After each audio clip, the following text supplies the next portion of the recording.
Telugu Desam party జాతీయ ప్రధాన కార్యదర్శి నారా లోకేష్ శంఖారావం పేరుతో చేపట్టిన యాత్ర విశాఖ జిల్లాలో కొనసాగుతోంది. సోమవారం నాడు 4 అసెంబ్లీ నియోజకవర్గాలలో సభలను విజయవంతంగా పూర్తి చేశారు. టీడీపీ సూపర్ 6 హామీల గురించి ప్రజలకు వివరిస్తూ పార్టీ కేడర్కు దిశానిర్దేశం చేస్తూ ఎన్నికలకు సన్నద్ధం చేస్తున్నారు.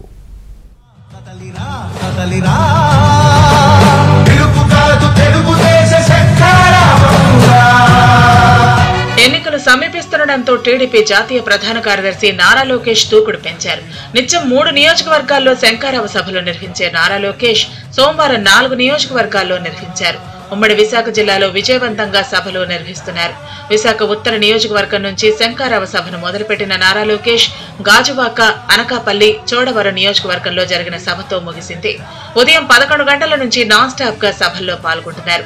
పార్టీ కార్యకర్తల్లో నూతన ఉత్తేజాన్ని నింపుతూ లోకేష్ ముందుకు సాగుతున్నారు. తెలుగుదేశం పార్టీని నారా లోకేష్ కొత్త పుంతలు తొక్కిస్తున్నారని, రాబోయే రోజుల్లో సమర్థవంతంగా పార్టీని నడిపించే నాయకుడు తమకు ఉన్నారని పలువురు నేతలు కొనియాడారు.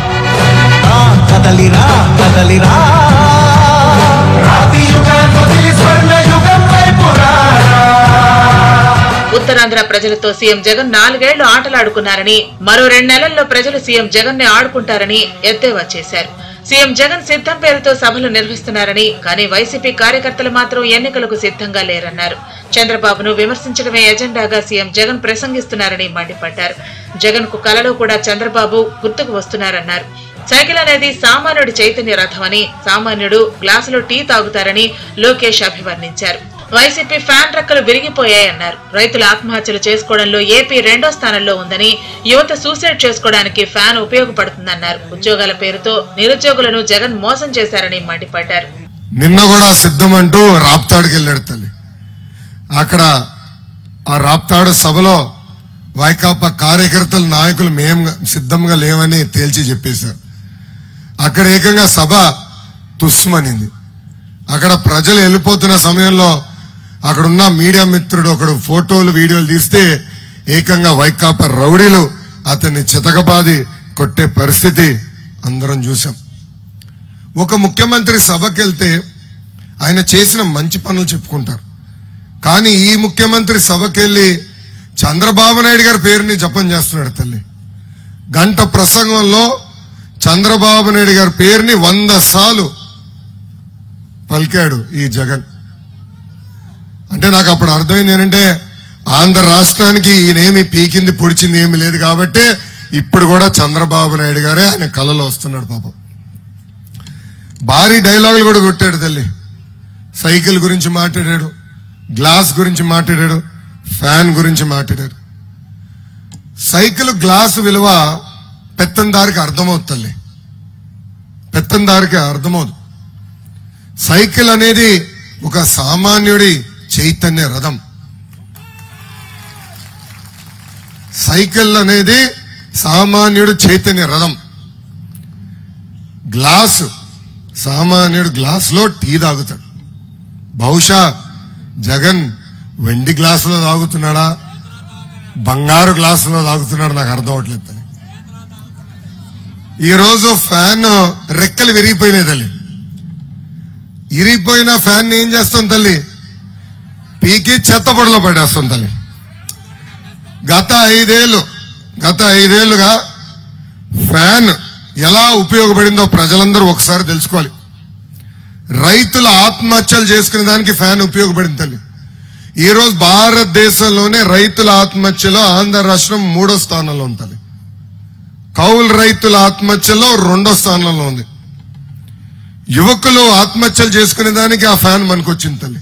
సీఎం జగన్ కు నారా లోకేష్ ప్రశ్నల వర్షం కురిపించారు. Why not Visakha steel plant, why not Polavaram, why not job calendar, why not DSC, why not group 1, group 2 పోస్టులు, వైనాట్ సంపూర్ణ మద్యపాన నిషేధం అనే ప్రశ్నలకు సమాధానం చెప్పిన తర్వాతే ప్రజల్ని ఓట్లు అడగాలని డిమాండ్ చేశారు.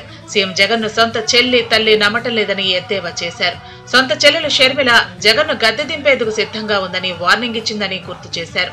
జగన్ రెడ్డి చొక్కాలు మడత పెడితే టీడీపీ కార్యకర్తలు కుర్చీలు మడత పెడతారన్నారు. జగన్ పాలనలో అన్ని బాధుడే అని నిత్యావసరాల నుంచి కరెంటు ఛార్జీల వరకు అన్ని పెంచేశారన్నారు.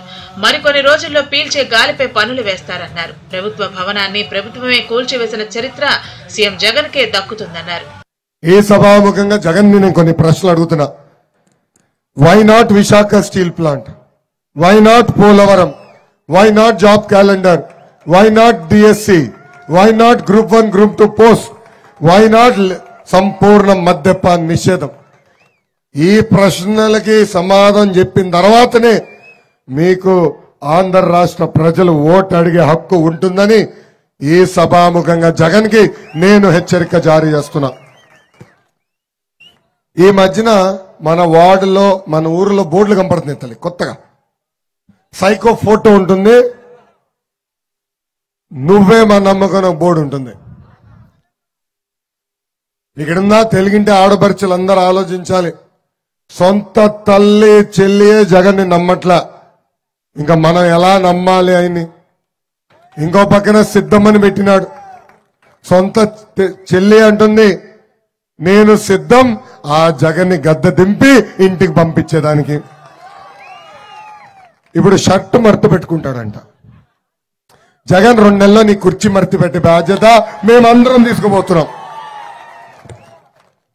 జగన్ ఒక అద్భుతమైన కటింగ్ ఫిట్టింగ్ మాస్టర్ తల్లి. ఆయనకి 2 బటన్లు ఉంటాయి తల్లి. మీ గంపడే బులుగు బటన్, అదే విధంగా బల్ల కింద ఈ రంగు ఎర్ర బటన్ ఉంటుంది. ఈ రంగు ఎర్ర బటన్, బులుగు బటన్ నొక్కుతాడు తల్లి. అకౌంట్ లో 10 రూపాయలు పడుతుంది. నేను కాదనట్లా, పడుతుంది. కానీ ఎర్ర బటన్ నొక్కుతాడు తల్లి, అకౌంట్ నుంచి 100 రూపాయలు ఉష్షన్ పోతుంది. ఎలా పోతుందో చెప్పాలి కదా. కరెంటు ఛార్జీలు 9 సార్లు పెంచి బాధుడే బాధుడు. ఆర్టీసీ ఛార్జీలు 3 సార్లు పెంచి బాధుడే బాధుడు.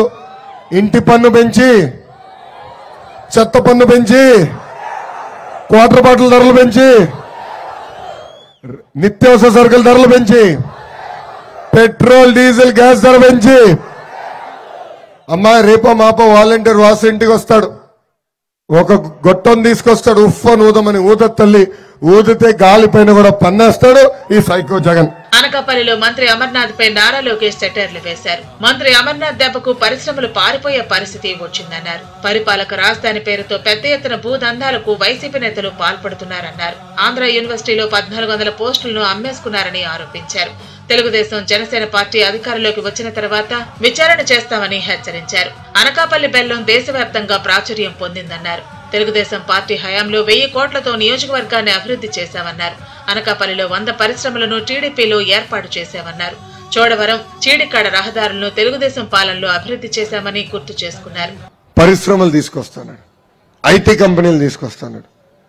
ఒక్క పరిశ్రమ కూడా తీసుకురాలా, ఒక్కరు కూడా ఈరోజు ఉద్యోగాలు కల్పించే పరిస్థితి లేరు. మన కోడిగుడ్డు మంత్రి దెబ్బకి ఉన్న పరిశ్రమలే పారిపోయే పరిస్థితి ఈ రోజు మనందరం చూస్తున్నాం.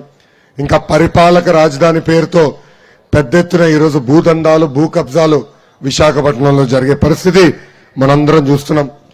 అంతెందుకు, ఏకంగా ఆంధ్ర యూనివర్సిటీలో ఉన్న పిహెచ్డి పోస్టులు కూడా తల్లి 1400 పోస్టులు ఎవరైతే ఎక్కువ డబ్బులు కడతారో వాళ్ళకి అమ్మేసే పరిస్థితికి వచ్చింది ప్రభుత్వం.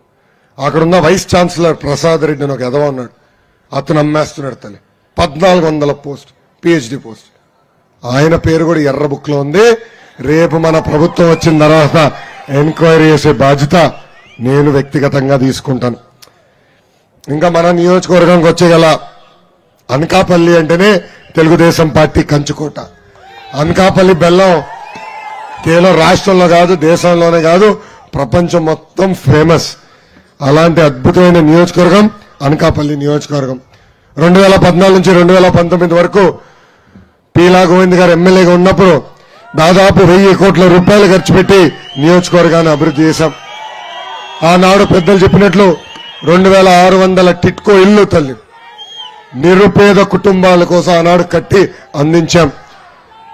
సిసి రోడ్లు, బీటీ రోడ్లు, పంచాయతీ భవనాలు, అంగన్వాడీ భవనాలు, కమ్యూనిటీ భవనాలు, తాగునీటి పథకాలన్నీ కూడా ఆనాడు తెలుగుదేశం ప్రభుత్వంలోనే జరిగినాయి.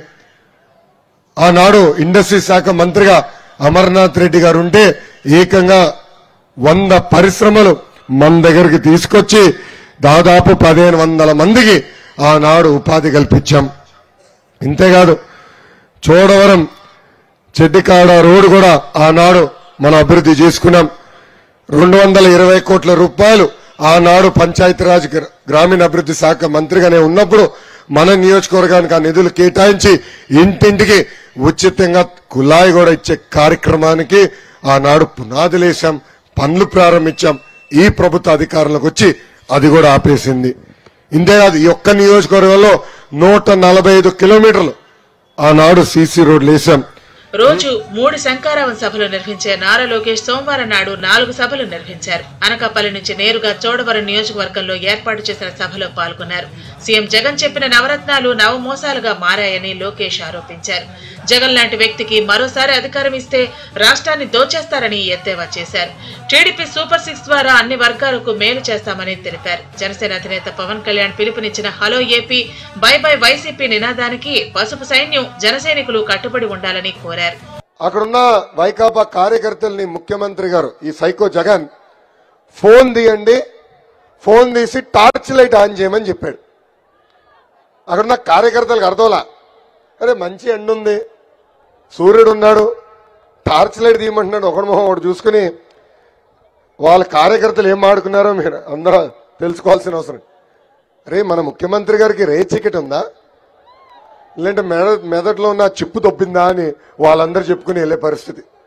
అంటే మన ముఖ్యమంత్రి గారికి ఎవడో స్క్రిప్ట్ రాశాడో వచ్చి మాట్లాడేశాడు.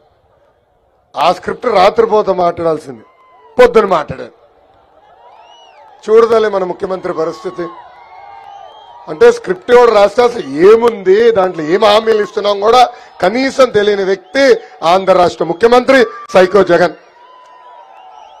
అమ్మ ఎన్నికల ముందర నవరత్నాలని ఊదరగొట్టాడు, ఇప్పుడు నవమోసాలు చేస్తున్నాడు. తల్లి ఆ నవమోసాలు ఏంటో చెప్పాల్సిన బాధ్యత నా పైన ఉంది. మొదటి మోసం జలయజ్ఞం పేరు కింద అన్ని ఇరిగేషన్ ప్రాజెక్టులు పూర్తి చేస్తా అన్నాడు. కనీసం ఒక పిల్ల కాలువ కూడా ఈ ప్రభుత్వం తవ్వలేదు. రెండో మోసం సంపూర్ణ మద్యపాన నిషేధం చేసిన తర్వాతనే మహిళలు ఓట్లు అడుగుతా అన్నాడు. ఇప్పుడు సంపూర్ణ మద్యపాన నిషేధం కాదు కదా తల్లి, ప్రభుత్వమే బూమ్ బూమ్ దుకాణాలు ఓపెన్ చేసింది. ప్రభుత్వ ఉద్యోగస్తుల నుంచో పెట్టింది. అక్కడ వాళ్ళకి టార్గెట్లు ఇచ్చింది. 1,00,000 రూపాయలు రోజుకి అమ్మితేనే మీకు జీతం ఇస్తాం, పొరపాటున ₹1 తక్కువ అమ్మితే సర్వీస్ నుంచి పీక్ అవతల పడేస్తాం. ఇప్పుడు అక్కడ పనిచేస్తున్న వాళ్ళు మన ఇంటికి ఫోన్ చేసి కొత్త బాటిల్ వచ్చింది స్పెషల్ స్టేటస్ అని తాగండ్రా బాబు అని చెప్పే పరిస్థితికి వచ్చింది. ఇంకా మూడో మోసం ఎన్నికల ముందల ఆరోగ్యశ్రీ కింద ₹1000 కన్నా ఖరీదైన జబ్బు, ఖర్చయ్యే జబ్బు, ₹1000 కన్నా ఎక్కువ ఖర్చయ్యే జబ్బుకి ఆరోగ్యశ్రీ కింద కవర్ చేస్తా అన్నారు. ఇప్పుడు ఆరోగ్యశ్రీ కాస్త అనారోగ్యశ్రీ అయిపోయింది. ఏకంగా ఆసుపత్రులకు ఇవ్వాల్సిన డబ్బులు కూడా ఎగ్గొట్టింది ప్రభుత్వం. అందుకే ఆసుపత్రులు కూడా ఆరోగ్యశ్రీని ఈ రోజు స్వీకరించట్లేదు. ఉమ్మడి విశాఖ జిల్లాలో 3 రోజులుగా అన్ని నియోజకవర్గాల్లో పర్యటిస్తున్న లోకేష్ మంగళవారం నాడు మాడుగుల, నర్సీపట్నం, పాయకరావుపేట నియోజకవర్గాల్లో నిర్వహించే శంఖారావం సభలో పాల్గొని లోకేష్ ప్రసంగించనున్నారు.